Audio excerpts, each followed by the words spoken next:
Hello, and welcome to another edition of Southern Home Talk. I'm Chuck Phillip with South Alabama Home Inspections, and this is a slide presentation of some of the photographs I've taken in the old Spanish Fort estates. This is the first neighborhood that was established here in Spanish Fort, and actually got its start right after World War II with the first house being built in 1946.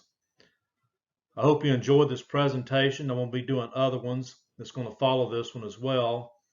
And so just stay tuned and please subscribe to Southern Home Talk to stay updated.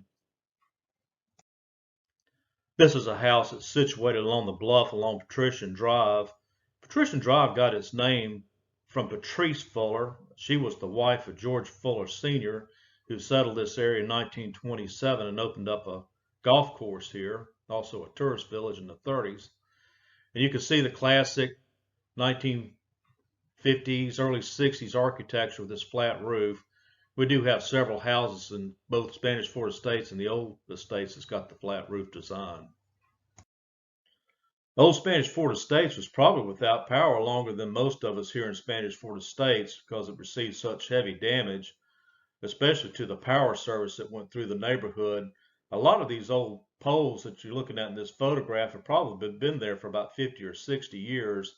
They're the old creosote telephone poles, but anyway, it just couldn't take Sally. I don't recall seeing any yard that didn't have at least one tree down in the old Spanish Fort estates either. It appears this person may have gotten pretty lucky. It looks like most of this tree just pretty much rubbed against the side of the house. Most of the roads going around there, of course, it's just a handful of them. I think there's probably only really two roads. It pretty much makes a large looping circle all through the old estates. But there's pretty much no way to get in or out of this neighborhood because of all the trees laying across the road, including the entrance points. And another problem that a lot of these oak trees created, they have so many limbs that come off of it, it can take a pretty good while just to remove one of them. There were several houses and structures, including carports, that were tore up pretty good in old Spanish Fort estates.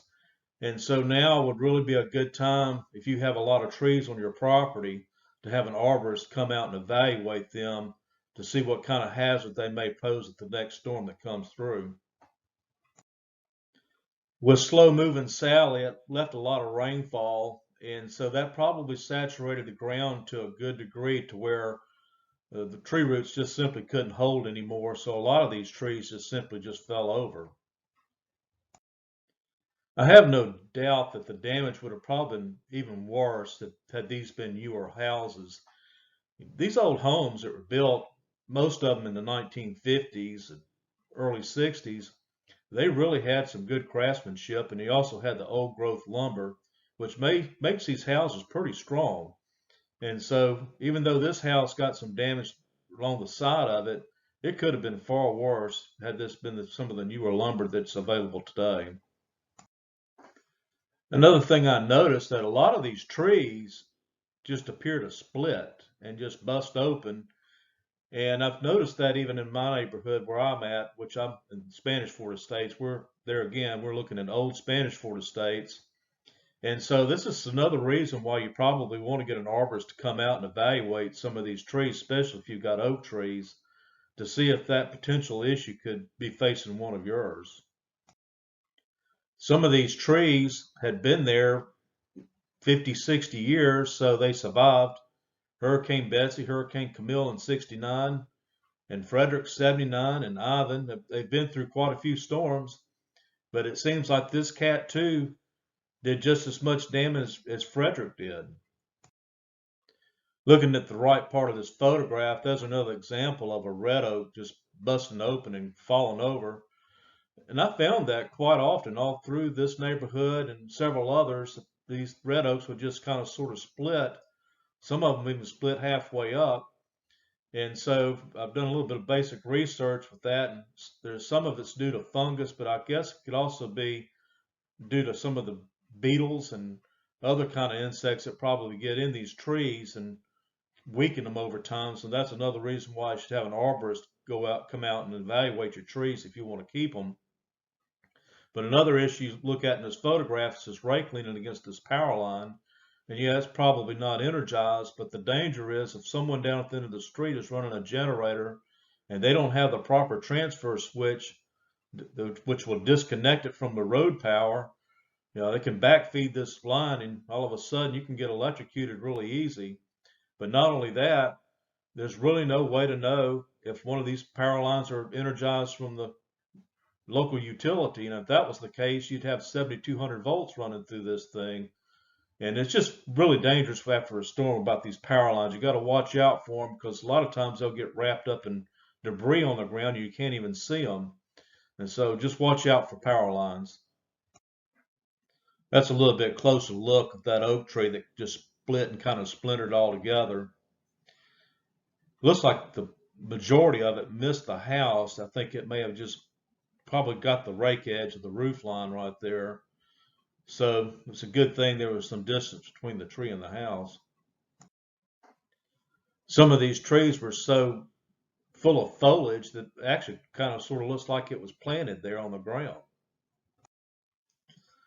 Now, if you have trees growing real close to the house, this is something you really should take note of because I have seen this in several areas along the Eastern Shore where these trees have blown over and creating this large root ball.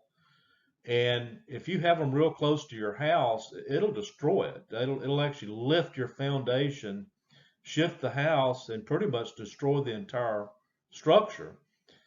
And so if you have trees that are real close to the house, you probably should get them removed because it's just a matter of time before we get another storm. And I even think that one of the arborists I was listening to on a talk show claimed that they really should be about 30 feet away from the house at the very closest. So keep note of that. I mean, this tree here lifted this gate right up out of the ground, and it'll lift your foundation the same way. You not only have to pay attention to the trees in your yard, you also have to monitor the ones that's in your neighbor's as well, because your neighbor's tree can actually be a hazard to your house. And so that's just something to think about. Some of these pine trees can be pretty tall. And so when you're standing on the ground looking up at them, they may not appear to be as tall as they actually are. And so this one was planted in a yard way across the road. And so it was tall enough to go across their yard, across the road, and into the neighbor's yard across the street. So that's another reason why you really have to sort of pay attention to the height of these trees. These old neighborhoods, the one that I live in, and especially old Spanish Fort Estates, still have above ground services. And so a lot of the power failures that are mainly a result of trees falling across the power lines and knocking them down. And it can take quite a bit of time to restore this service. I had to pause this slide a few minutes ago because the doorbell rang and went out there, and it was another person canvassing the neighborhood. This one was actually a roofer, wanting business from any kind of damage I may have suffered as a result of Hurricane Sally. And so that's what you really got to be watchful for. These people that are going through the neighborhoods, roofers, cleanup crews, tree people. A lot of these people are from out of the area, and it's real easy to get a burner phone. They can claim they're local. They'll have a 251 area code, and what it is, they just simply go and get a burner phone with the local area code, and you will think they're local and they're not. And whatever you do, never pay any upfront money ever. No matter how cheap they are, just don't do it. Wait until the job is completed before you pay these people, and also get it in writing. And if they don't want to do it in paper, do it through text or email, but it does need to be in writing. And you also have to put a time frame too, but otherwise they can leave you hanging for quite some time. Another thing I found amazing is a lot of the things that I thought would have gotten tore up during the hurricane, they actually survived pretty good. Like these markers you're looking at in this photograph, these were put up in the late 50s. There was quite some ceremony too that went into putting these signs out. And so they're all through Spanish Fort. So I'm kind of glad to see this sign survived. I thought this was kind of a unique photograph. if you look on the left, this tree fell this direction and that one fell that direction. And so it kind of went against the grain of how the wind was coming through here. And so my theory is it's probably some microbursts got these trees, and it could have been a small tornado, but more than likely it was a pretty powerful down gust from a microburst. Thanks for taking the time to watch this episode. I try to share a little bit about the history of Spanish Fort. Also go and like the Facebook page, History of Spanish Fort, Alabama. That's a site I created about 6 years ago. There's a lot of photographs there starting back to the 1800s. It goes all the way up to, I think, the early 80s. You'll find that pretty interesting. And also stay tuned and please subscribe to this channel because I'm going to have more episodes coming about the storm damage that Sally produced here. And these are going to be some pretty interesting photographs you're going to want to see. So yeah, please go and subscribe to our YouTube channel, Southern Home Talk, by hitting the subscribe button. And also like our Facebook page, which is also Southern Home Talk.